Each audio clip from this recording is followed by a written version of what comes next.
This is lesson 33, making a package dynamic with parameters. And we're going to do another export of employee information to a flat file. Remember, we're going to export all the employees whose org level equals 2. Just like we did the last time, except last time we used a variable, this time we're going to use a parameter.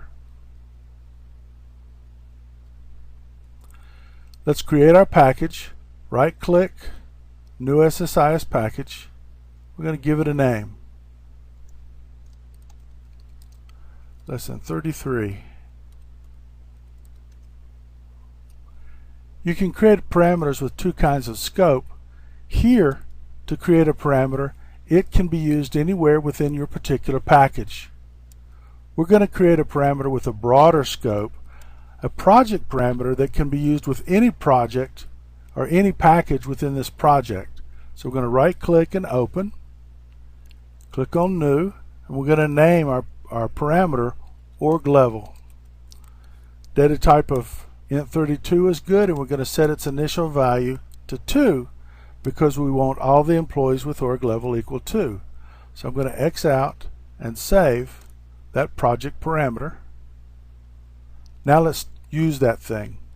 We need to drag a data flow task onto the control flow, and we're going to name it DFT employee export. We're going to double click on it to bring up the editor. First thing we need to do again is to think about the incoming data. So we need a connection manager. I'm going to right click in connection managers and create a new OLADB connection. I've already got an AdventureWorks 2012 data source, data connection information set up and saved, so we can reuse that and click OK. Now we need to associate a data source with the connection manager. And there's an OLADB data source. Left click, drag it onto the canvas. We're going to double click this and bring up its editor. Localhost AdventureWorks 2012, table or view. We're going to use our SQL command, and I'm going to paste that command right in there. Remember, the question mark for OLADB is a placeholder for a parameter.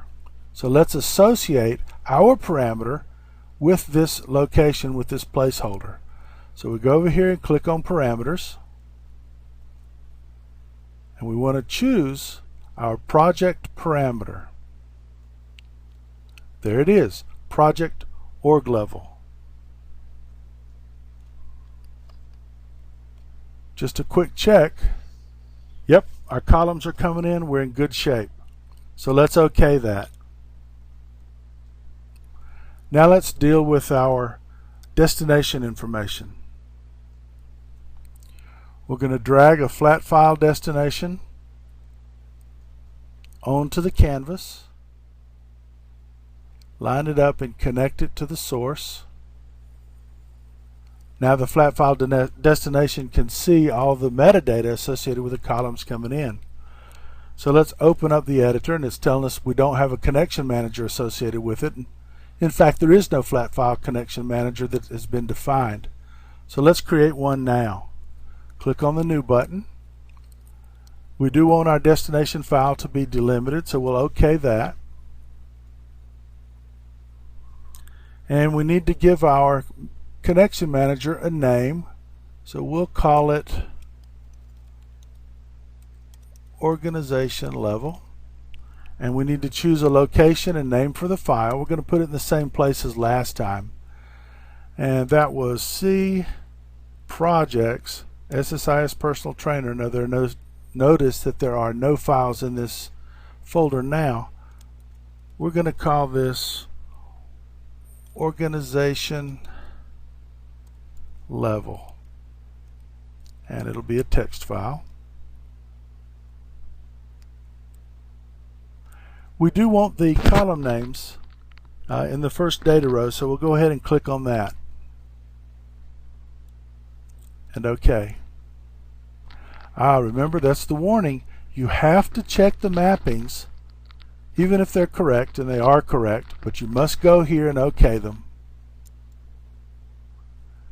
Looks like we're in good shape now. So let's run our package.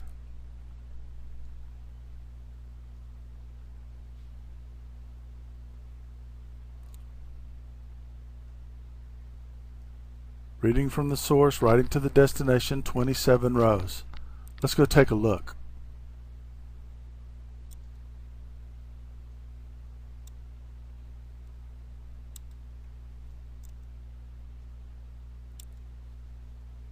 There it is, all with organization level of 2.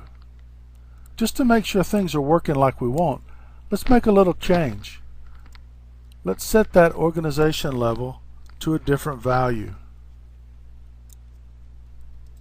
1 perhaps.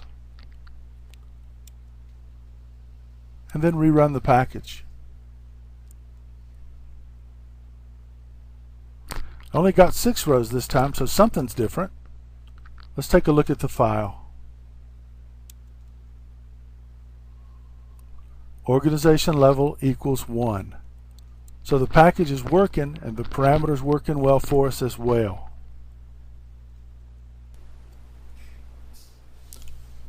So what did we learn in this section? Well, you learned how to create a parameter, but remember you can create a parameter at the project level and at the package level. And in this section, you created the parameter and then you used your parameter as part of a SQL statement. That allowed your SQL to be dynamic and your package also.